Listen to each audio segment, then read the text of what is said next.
It's Friday, everyone. What do we do on Fridays here at the Hint Hive? That's right, we smash the patriarchy.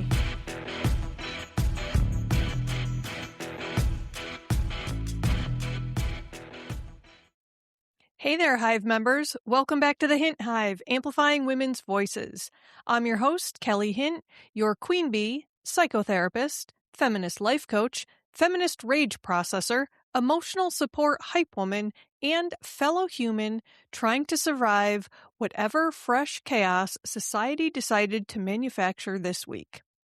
Today's episode is one that might challenge some people, might stretch some people, might validate some people, and maybe even annoy a few people, which, honestly, means we're probably talking about something important.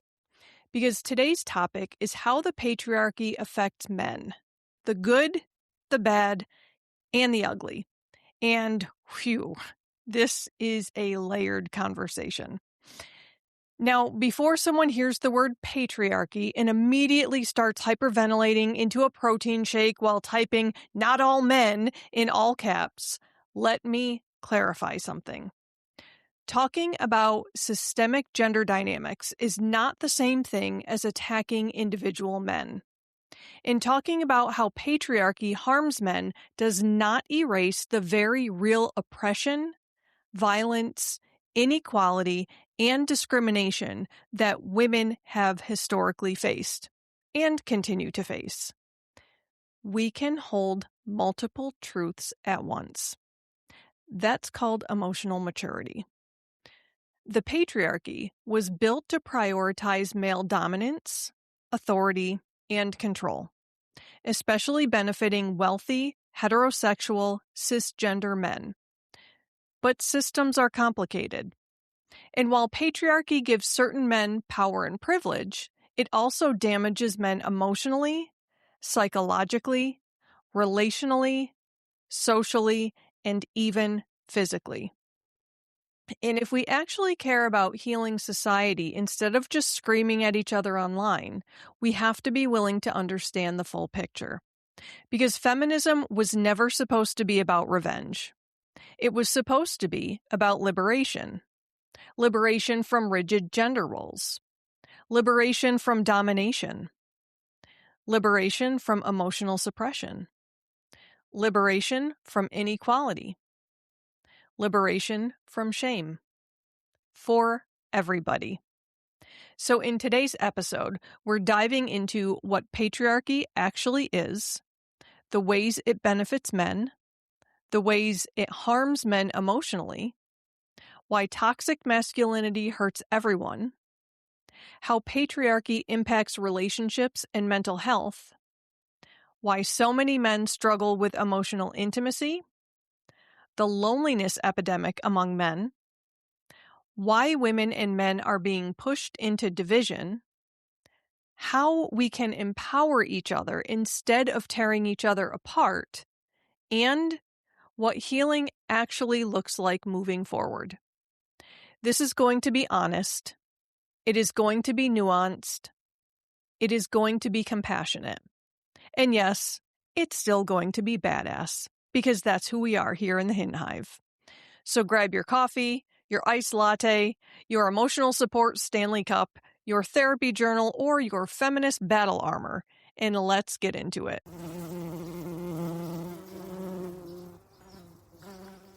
Okay, first things first. Let's define what patriarchy actually means, because social media has completely butchered this conversation. Surprise, surprise. Some people hear patriarchy and think feminists are blaming every man alive for every societal problem since the invention of indoor plumbing. That's not what this means.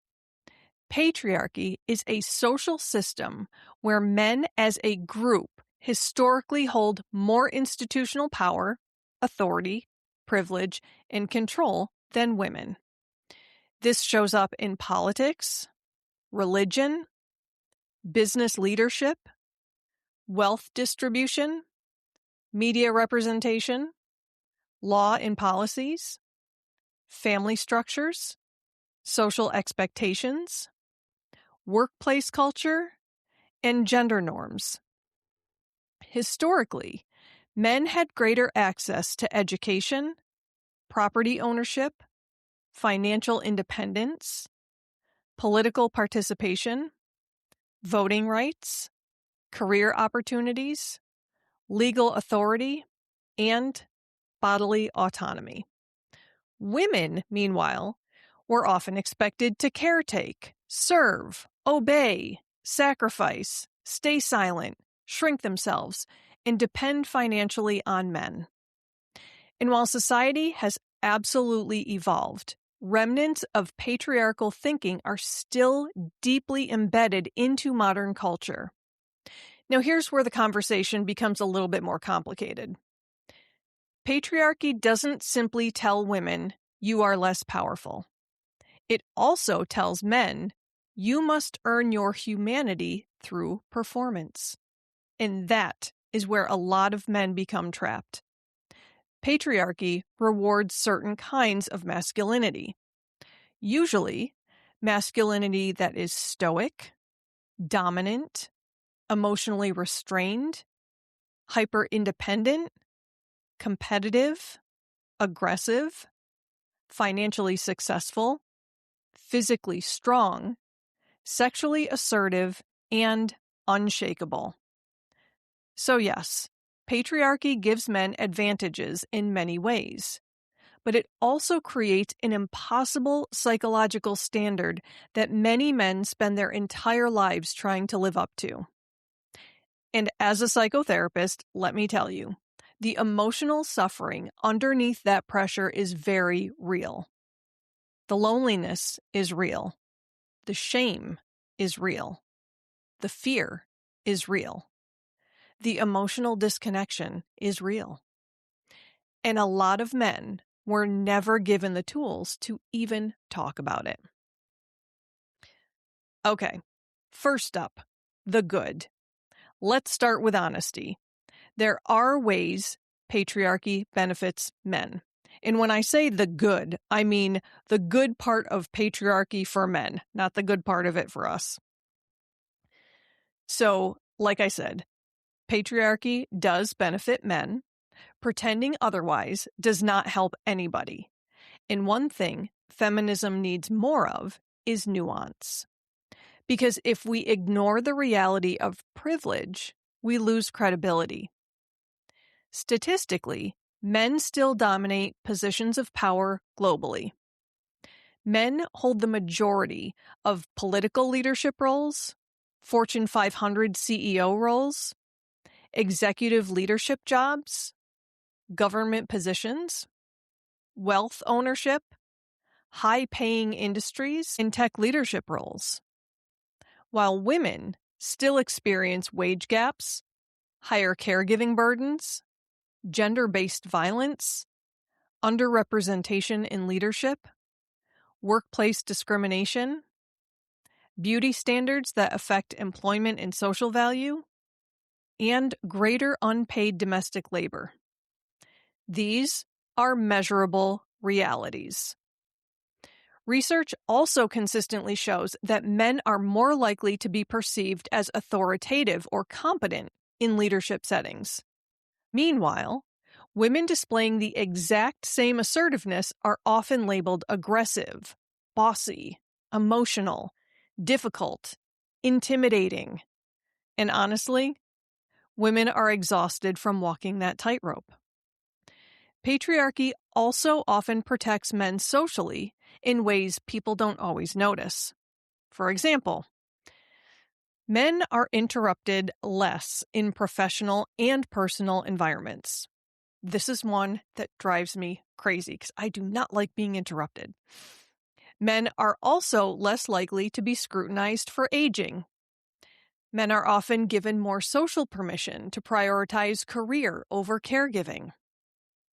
Men are less likely to be judged for remaining single later in life. Men historically had more legal and financial autonomy. Now again, this does not mean that all men live easy lives. Let me be very, very clear about that. Race, class, disability, sexuality, trauma, mental health, and other factors deeply impact people's experiences. A poor man and a wealthy man do not experience society the same way. A black man and a white man do not experience society the same way. A queer man and a heterosexual man do not experience society in the same way. Intersectionality matters. But overall, patriarchal systems still tend to privilege masculinity over femininity. And the exact same system that gives men certain advantages also creates devastating emotional consequences. Because patriarchy rewards power, but often punishes emotional humanity. And that's where things get messy. Moving on to the bad, how patriarchy damages men emotionally. One of the first things many boys learn is this: don't cry. Man up. Stop being soft. Be tough. Handle it. Boys don't act like that. Research in developmental psychology shows that boys are often discouraged from expressing vulnerable emotions more than girls. And over time, boys start learning which emotions are socially acceptable. Sadness becomes weakness. Fear becomes shame. Tenderness becomes embarrassing. Sensitivity becomes something to hide. And eventually, many men only feel emotionally allowed to express anger, irritation, aggression, humor, and sexuality. That's it. And let me tell you something as a therapist. When human beings are emotionally disconnected from themselves, they struggle relationally. Because you cannot communicate emotions that you were never taught how to identify. So now we have generations of men walking around emotionally overwhelmed, but emotionally illiterate.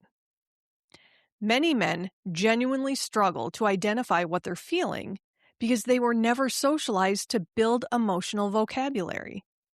And society acts shocked when relationships suffer. From a mental health perspective, this is huge. Men are statistically less likely to seek therapy, less likely to discuss emotional struggles, less likely to ask for help, and more likely to isolate when struggling. Men are also more likely to die by suicide in many countries, including here in the United States. That matters. Because emotional suppression does not eliminate emotional pain. It buries it. And buried pain comes out sideways, sometimes as addiction, rage, emotional withdrawal, avoidance, violence, workaholism, chronic numbness, risk-taking behavior, depression masked as irritability, relationship dysfunction, and emotional shutdown. A lot of men were taught survival, but not emotional processing. And there is a difference. I think many women can relate to the frustration of wanting emotional intimacy with men who were never taught how to emotionally connect, especially women in my generation. It is incredibly frustrating, especially when you see the good in your male partner, in your male family members. But there's a struggle to connect emotionally. But I also think many men are silently suffering under expectations that they never consciously agreed to. And if we don't acknowledge that suffering, we can't heal it. We also need to talk about loneliness, because there is increasing research and conversation around what many experts are calling a loneliness epidemic among men.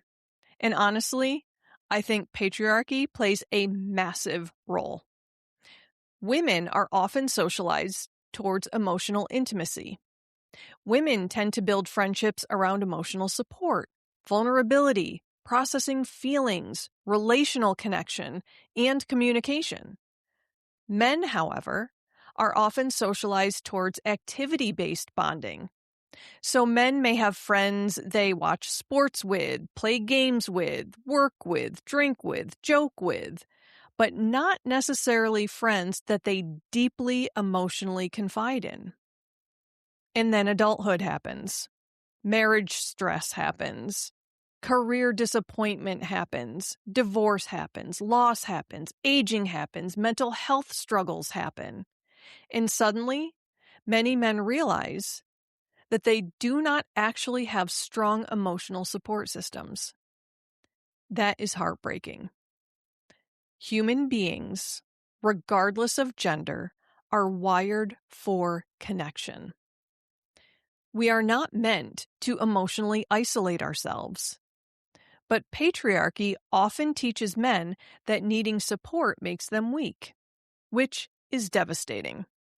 Because vulnerability is not weakness. Vulnerability is part of being human. All right, and now, the ugly. Okay, let's talk about the phrase that makes people combust on the internet. Toxic masculinity. First of all, toxic masculinity does not mean that masculinity in itself is toxic. Healthy masculinity absolutely exists.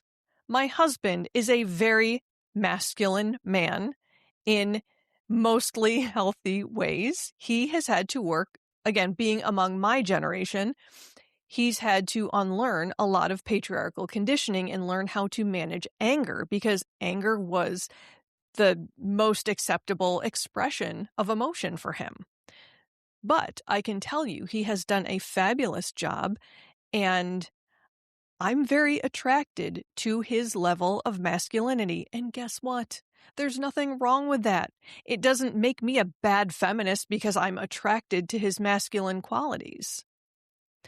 Healthy masculinity includes protectiveness, leadership, courage, integrity, responsibility, emotional steadiness, confidence, accountability, and compassion. The problem is when masculinity becomes rooted in domination, emotional repression, entitlement, aggression, power over others, misogyny, emotional detachment, or fear of vulnerability.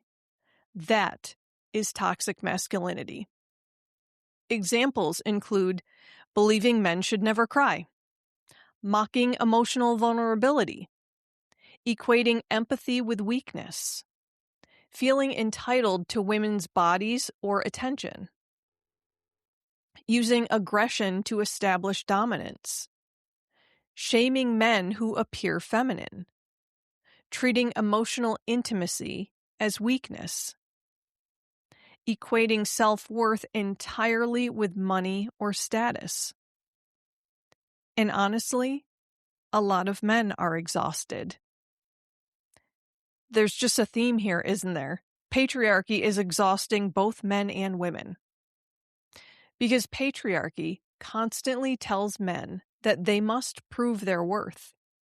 They must prove they're successful enough, strong enough, stoic enough, rich enough, sexual enough, powerful enough, dominant enough. And when men inevitably fail to meet impossible standards, shame enters the picture. And shame is psychologically corrosive.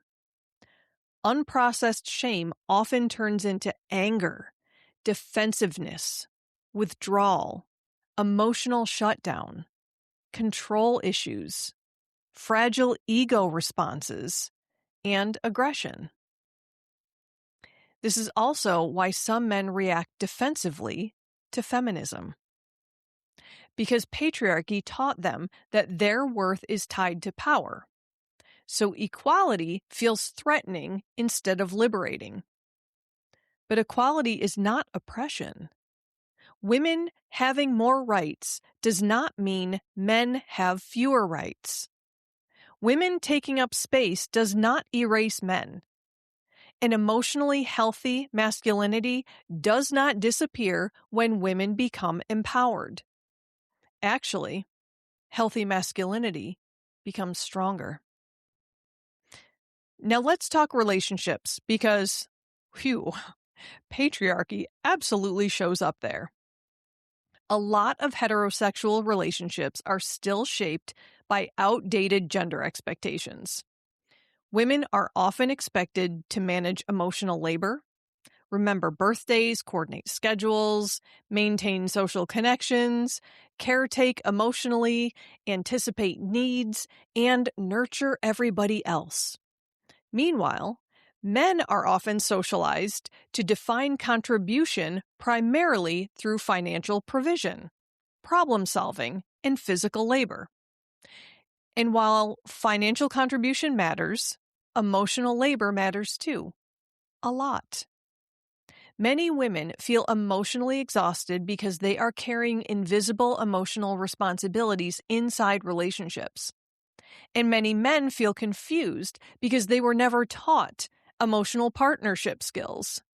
Again, this does not excuse harmful behavior, but understanding the conditioning helps explain the disconnect. Patriarchy hurts intimacy because intimacy requires vulnerability. And vulnerability requires emotional safety, which patriarchy often discourages. Real intimacy requires emotional honesty, accountability, communication, empathy, mutual respect, self-awareness, not dominance, not control, not emotional avoidance. Okay, let's talk about how patriarchy harms women and men differently. Now, I want to be extremely clear. The harm is not identical. Women disproportionately experience sexual violence, harassment, reproductive oppression, economic inequality, objectification, safety concerns, unequal domestic labor, body policing, and systemic sexism. Men, however, often experience harm through emotional restriction, pressure to conform, shame around vulnerability, social isolation, and performance-based self-worth. Patriarchy tends to control women externally, and it often controls men internally. And both forms of control are harmful. That's why feminism matters. Because feminism is not just about helping women succeed professionally. It is about dismantling harmful systems and rigid gender expectations altogether. It's about creating a world where people are valued for their humanity, not for how perfectly they perform gender. Now let's address the giant screaming dumpster fire happening online. The internet loves gender wars. Everything becomes men are trash, women are manipulative, masculinity is dead, feminism ruins society. Everybody's angry, everybody's defensive, everybody's projecting, and algorithms love outrage because outrage keeps people scrolling. But in real life, most people want connection. Most people want respect. Most people want safety. Most people want healthy love. Most people want emotional intimacy. Most people want partnership. And we are not going to build healthier communities by dehumanizing each other. Women and men can absolutely empower each other. Healthy masculinity and empowered femininity are not enemies. In fact, emotionally healthy men are some of feminism's greatest allies. And emotionally healthy women help create spaces where emotional honesty becomes possible.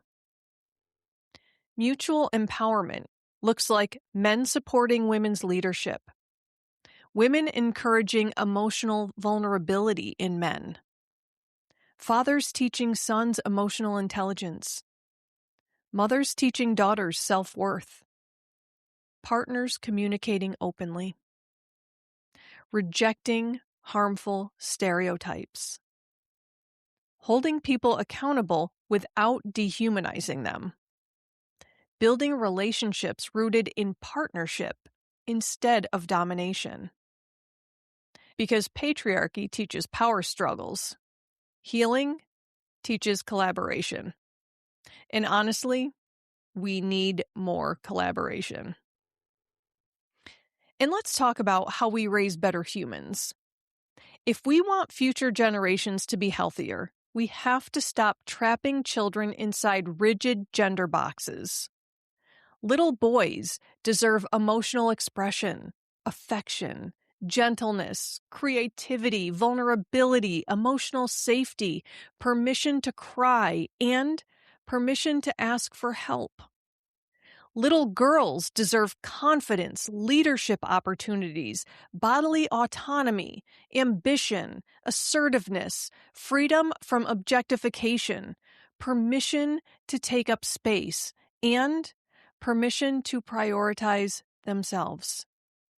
And all children deserve to know that their worth is not dependent on performing outdated gender expectations. Can you imagine how much healthier society would be if boys learned emotional regulation instead of emotional suppression? If girls learned self-trust instead of people-pleasing? If men weren't ashamed of needing support? If women weren't punished for ambition? If vulnerability was normalized? If compassion was respected? That is the vision. Not domination. Liberation. Now, before we discuss healing the divide, I also want to say something important. Understanding how patriarchy harms men does not require women to tolerate abuse, misogyny, emotional immaturity, manipulation, weaponized incompetence, violence, or sexism. Compassion and accountability can coexist. We can empathize with male pain while still demanding responsibility. Trauma is not an excuse for harming others, and women are not rehabilitation centers for emotionally unavailable men. But healing becomes possible when people are willing to self-reflect. When men unpack harmful conditioning. When women reject internalized misogyny. When people stop seeing vulnerability as weakness. When equality stops being viewed as a threat. And honestly, a lot of men want this healing. Many are exhausted from performing emotional armor all the time. Many want deeper relationships. Many want emotional connection. Many want permission to be fully human. And feminism, real feminism, creates space for that humanity. All right, Hive, let's make this practical. Let's talk actionable steps for both women and men, because awareness without action changes nothing. So for men, practice identifying emotions beyond fine, stressed, or angry. Learn emotional vocabulary. Go to therapy if accessible. Build emotionally honest friendships. Stop equating vulnerability with weakness. Challenge misogynistic behavior among other men. Learn emotional regulation skills. Understand that asking for help is strength. Unlearn the idea that your worth is tied only to productivity. Allow yourself softness without shame. And for women, encourage emotional openness without shaming vulnerability. Continue setting strong boundaries. Reject internalized misogyny. Support emotionally healthy masculinity. Stop romanticizing emotionally unavailable partners. Teach boys emotional literacy. Teach girls that they do not need to shrink themselves.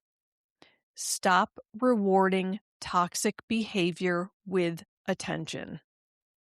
And for everyone, listen more. Generalize less. Stay curious. Have uncomfortable conversations. Stop reducing people to internet stereotypes. Build relationships rooted in mutual respect. Normalize emotional honesty. Learn conflict resolution. Practice accountability. Choose connection over domination. Because division isolates people. Connection helps people heal. Let's all do our part. All right, Hive, it is time for your badass affirmation of the week. Say it loud enough for the patriarchy to hear you. I refuse to shrink myself or harden my heart to survive broken systems. I choose growth, emotional courage, compassion, and connection over fear, shame, and division. Yeah, that one deserves a dramatic hair flip. Because here's the truth. Patriarchy teaches disconnection. Disconnection from emotions. Disconnection from vulnerability. Disconnection from compassion. Disconnection from each other. But healing requires courage. Real strength is not domination. Real strength is self-awareness. It's accountability. It's emotional honesty. It's being brave enough to unlearn harmful conditioning. It's choosing empathy when defensiveness would be easier. It's choosing growth when ego wants control. And every single time you choose compassion over cruelty, connection over division, or emotional honesty over emotional armor, you are helping create a healthier world. That matters. You matter. And your willingness to grow matters.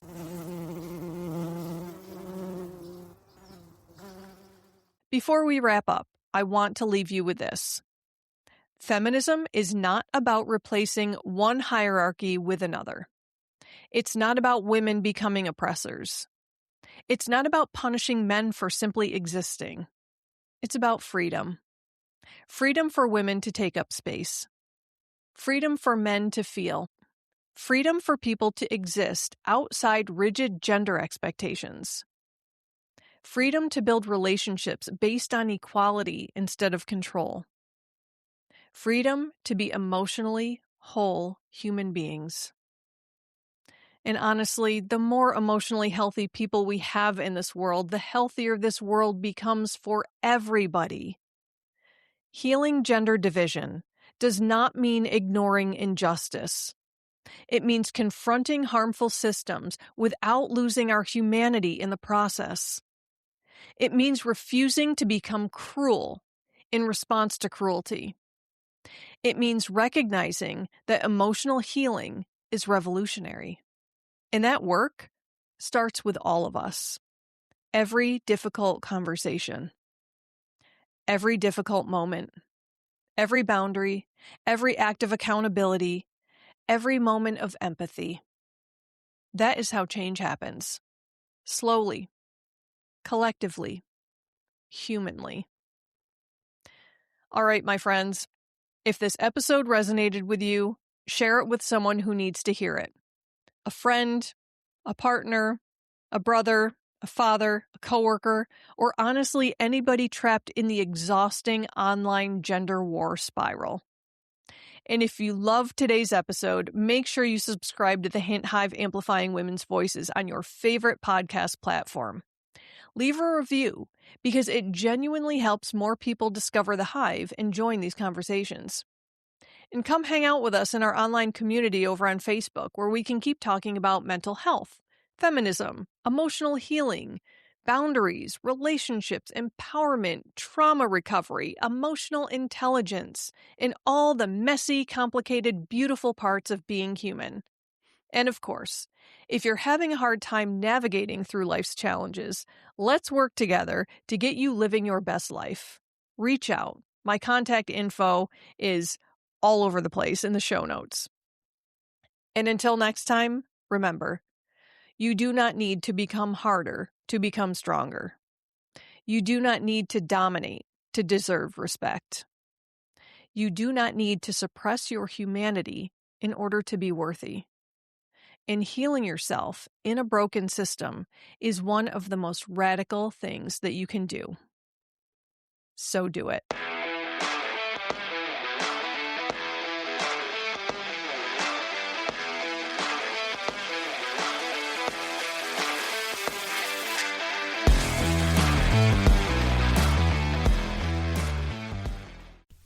This podcast is powered by Kelly Hint Empowerment Coaching, as well as Kelly M. Hint LMHC and The Cranky Counselor. To find out more about coaching services, head over to CoachKellyHint.com.